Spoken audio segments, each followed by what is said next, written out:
November 15th, 1884, Berlin, Germany. Representatives from 14 countries gather in a luxurious palace on Wilhelmstrasse. They're from Britain, France, Germany, Belgium, Portugal, Spain, Italy, and several others.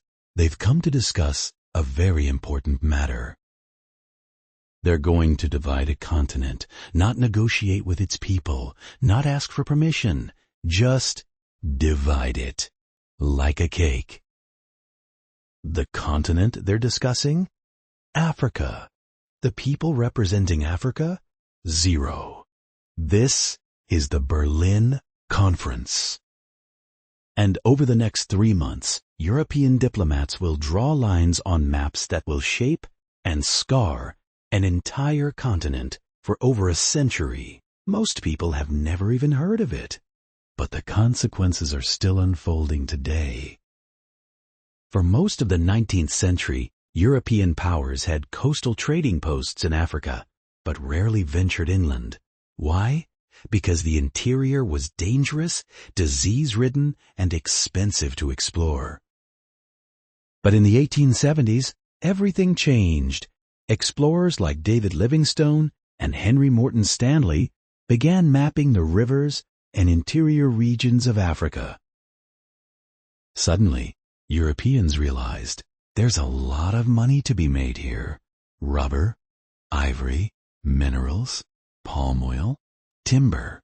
The continent was rich in raw materials that European factories desperately needed. And so, the scramble for Africa began. Britain started claiming territory in East and South Africa. France pushed into West and Central Africa. Portugal expanded its old coastal colonies inland. And then there was King Leopold II of Belgium. Leopold didn't even wait for his government. He personally hired Henry Morton Stanley to explore the Congo Basin. He secured treaties with local leaders, often through coercion, bribery, or outright lies. By 1884, his agents had negotiated treaties with over 450 local chiefs, giving him control over a territory 76 times the size of Belgium. He called it the Congo Free State. It was his personal property, not Belgium's, his. The problem? Everyone else wanted a peace too. By late 1884, European powers were on the verge of going to war with each other over African land. So, German Chancellor Otto von Bismarck had an idea. Let's all sit down and agree on some rules before this gets out of hand. Thus, the Berlin Conference was born. The conference opened on November 15, 1884, at the Reich Chancellery in Berlin. 14 nations sent representatives. Notably absent, any African representatives. The conference lasted over 3 months, and here's what they agreed on. 1. Freedom of trade and navigation along the Congo and Niger rivers. 2. The effective occupation principle. From now on, you couldn't just plant a flag and claim a territory.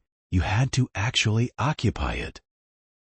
Instead, it accelerated the colonization of Africa, because now every European power rushed to occupy as much land as possible before their rivals could.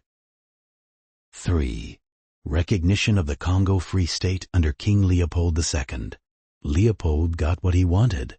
International recognition that the Congo Basin was his personal property. Now, here's the key thing to understand. The Berlin Conference didn't actually draw specific borders.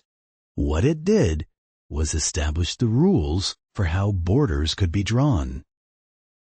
Diplomats in European capitals drew lines on maps using rulers, straight lines cutting across deserts, jungles, rivers, and mountains. Lines that ignored ethnic groups, kingdoms, languages, and cultures. As one historian put it, European diplomats were drawing lines across places they had never even visited. By 1914, Less than 30 years after the Berlin Conference, 90% of Africa was under European control. Only Ethiopia and Liberia remained independent. And what happened once Europeans took control? Exploitation, brutality, genocide. The most infamous example? King Leopold's Congo Free State. Quotas were enforced by violence. It's estimated that between 1 million and 15 million Congolese people died under Leopold's rule. In German Southwest Africa, the German colonial government carried out a genocide against the Herero and Nama peoples, killing an estimated 65,000 to 100,000 people. Fast forward to the 1960s, African nations begin gaining independence, but they inherit the borders drawn by European powers. In 1964, the newly independent African states made a decision: keep the colonial borders. Why? Because redrawing them would cause chaos. So they kept the borders that made no sense. And the consequences have been devastating. Nigeria, the Democratic Republic of the Congo, Sudan, Rwanda, and Burundi. Ethnic tensions have fueled conflicts, civil wars, and genocides. Many of the borders, ethnic tensions, and political instabilities that plague the continent today trace back to decisions made in a conference room in Berlin over a century ago. No dramatic battles, no famous speeches, just diplomats sitting in a room drawing lines on a map. But those lines reshaped an entire continent, and the scars are still visible today.